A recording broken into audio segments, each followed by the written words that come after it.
I got laid off, like a lot of people in Berlin tech in Germany.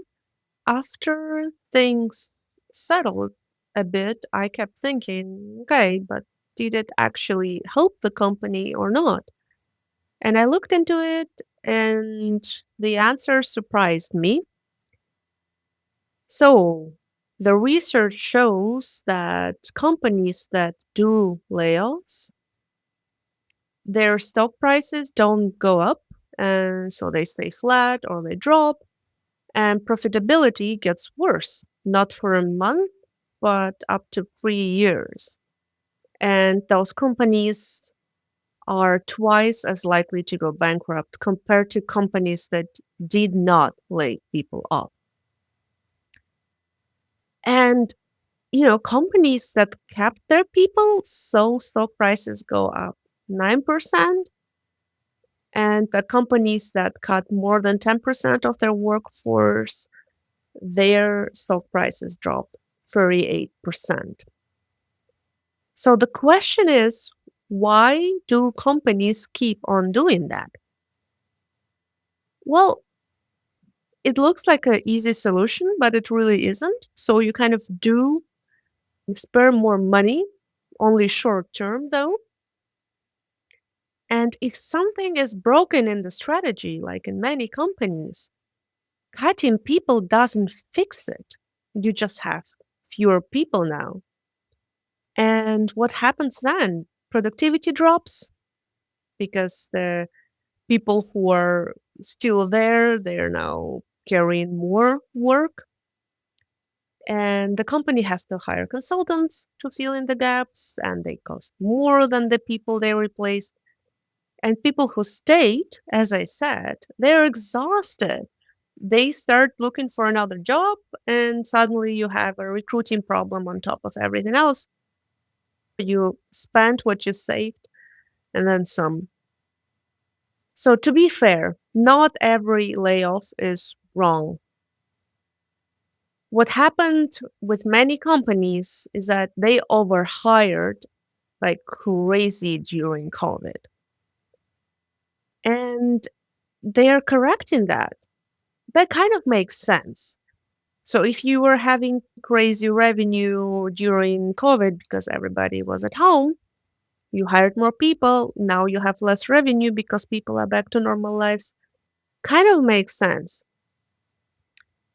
If the whole direction of the company is changing and the team needs to change with it, understandable.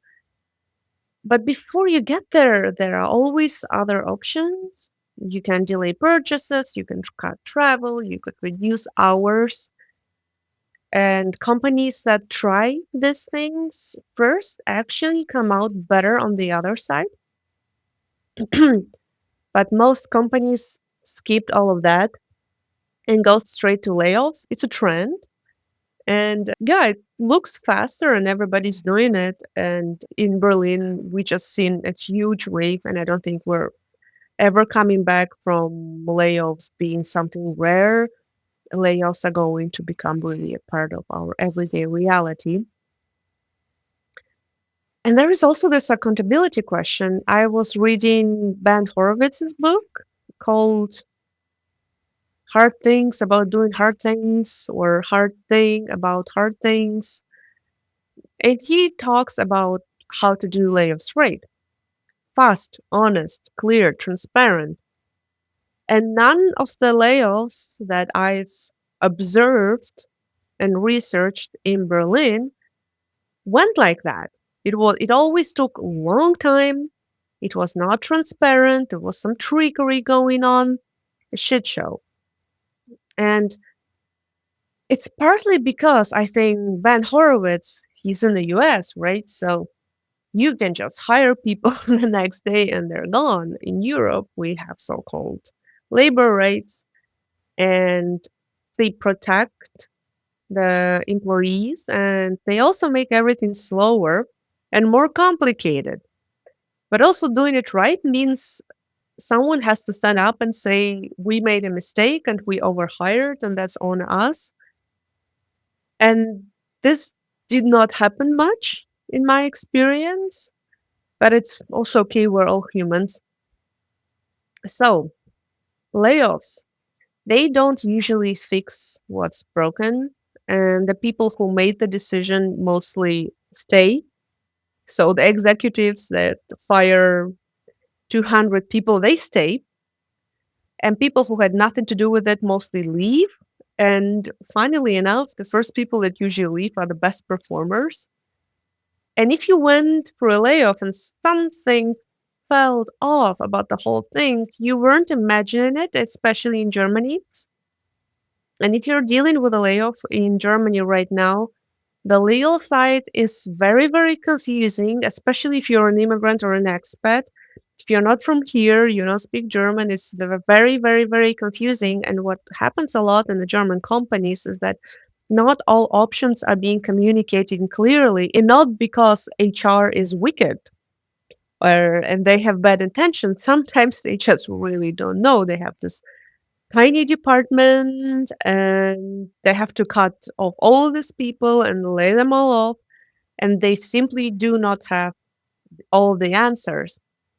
So this is why I went for a layoff and I wrote a guide about how complicated it is, but also how to make it easier. This is the guide that I wish I had. And also, this is a calculator that I use to calculate which option would be best for me when it comes to unemployment benefits, when it comes to settlement, how to navigate it better, and what to negotiate with my employer. So I'm going to link this in the comments, and I hope it's going to be helpful for you guys.